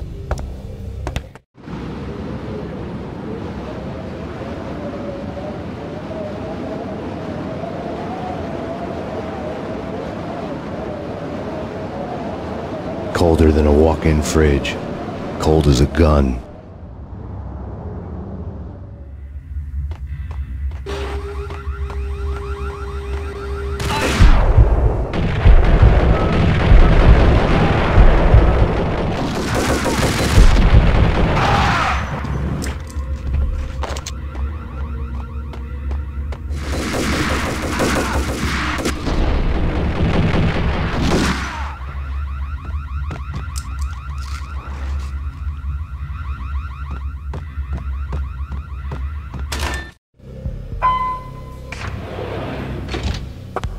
Mona, looking good.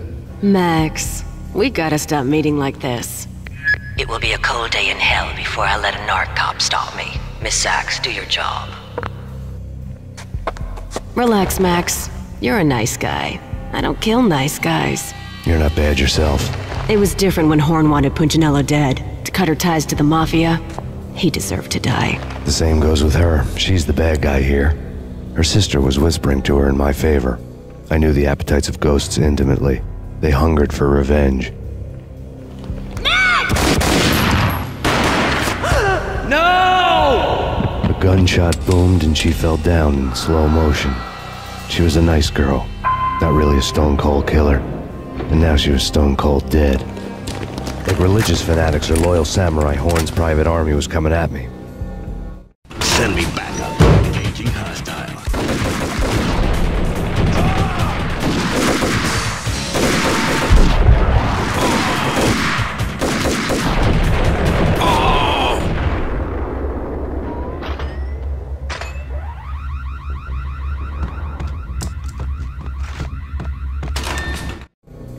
When the elevator came back down, Mona was gone. There was a lot of blood, but no body.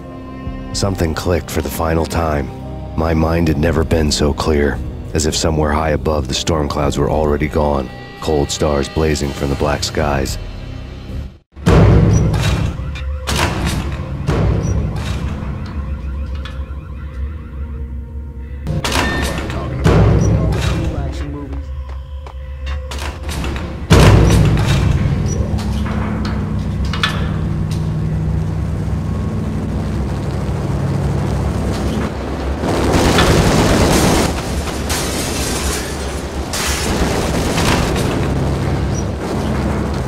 The unmarked chopper was Horn's pet guardian, inhuman and flawless. It was stalking me. Stereotyped. Kill the bastard. Kill the bastard.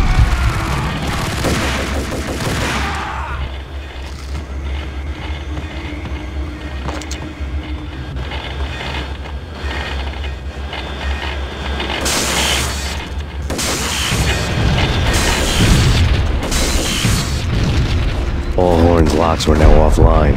All bets were off. The elevator would take me all the way up.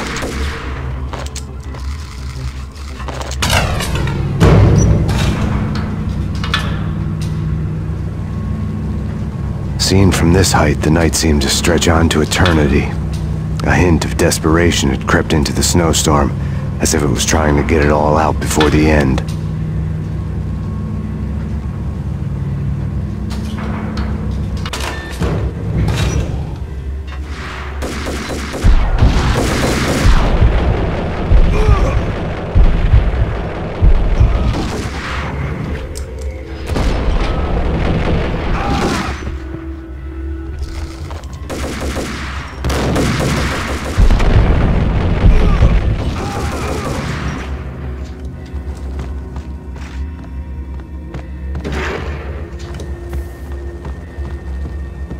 Horn's personal computer was on. Next to the printer was a neat stack of expensive paper. Hacking through Horn's computer would have unearthed files of criminal plans, strategies for world domination, spy helicopter reports, illegal wiretap recordings, internet porno, all of the above. Take your pick. I really didn't care anymore. I had seen too much of it already.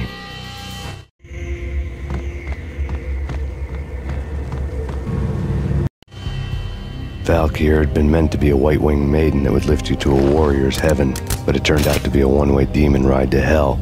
The devil was in the drug. I knew. I had met him.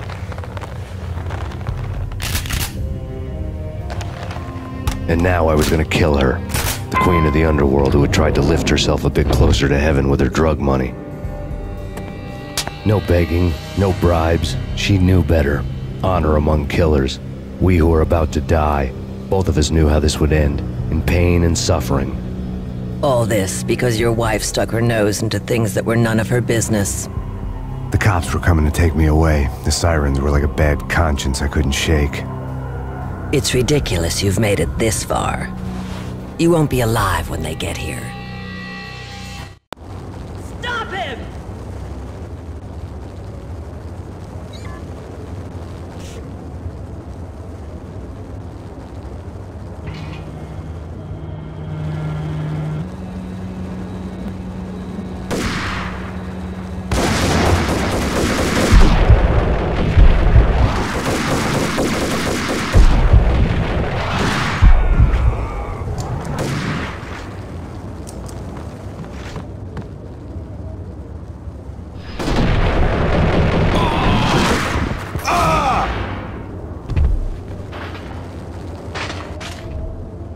The elevator lobby. Get us back up now. Max Payne, this is futile. A waste of time. The deaths of your wife and daughter were necessary. Inevitable. It is done. You cannot bring them back. Nothing you do will make it any better.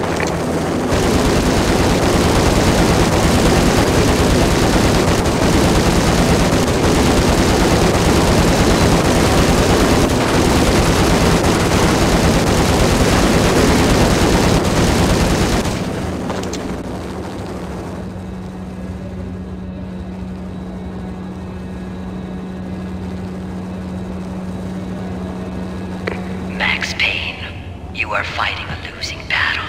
You cannot survive this. You will die. Stop fighting. Make it easy for yourself.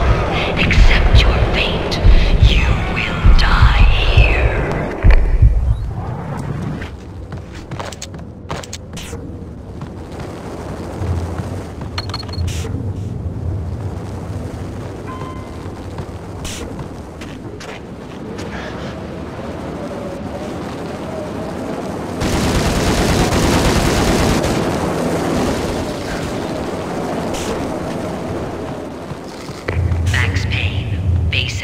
You are up against an unbeatable force. You have already lost. You have lost. Only death will set you free from your pain. Accept it. Surrender. Give up.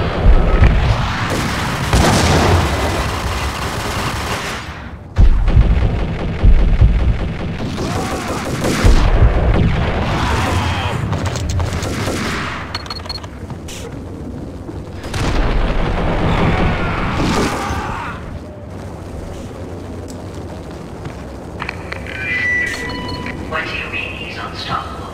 You are superior to him in every way that counts. You are better trained, better equipped. You outnumber him at least 20 to 1. Do your job.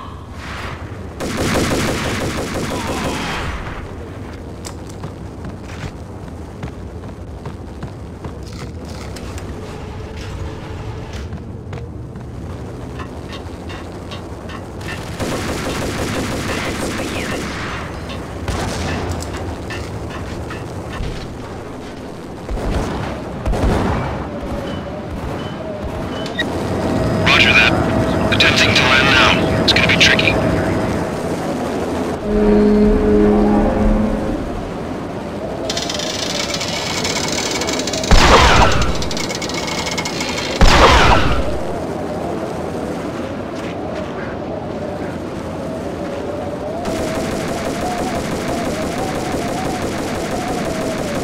The cables were too thick for bullets. I'd have to find their weak spot to cut them.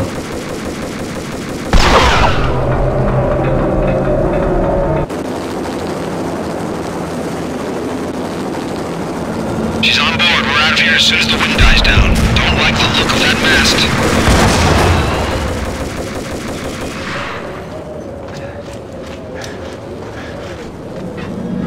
Lift off in 1 minute.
all dead.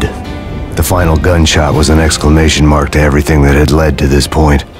I released my finger from the trigger. And then it was all over. The storm seemed to lose its frenzy. The ragged clouds gave way to the stars above. Max Payne, this is Deputy Chief Jim Bravura from the NYPD. We've got the building surrounded. Throw down your weapons and lie down with your hands behind your head. A bit closer to heaven.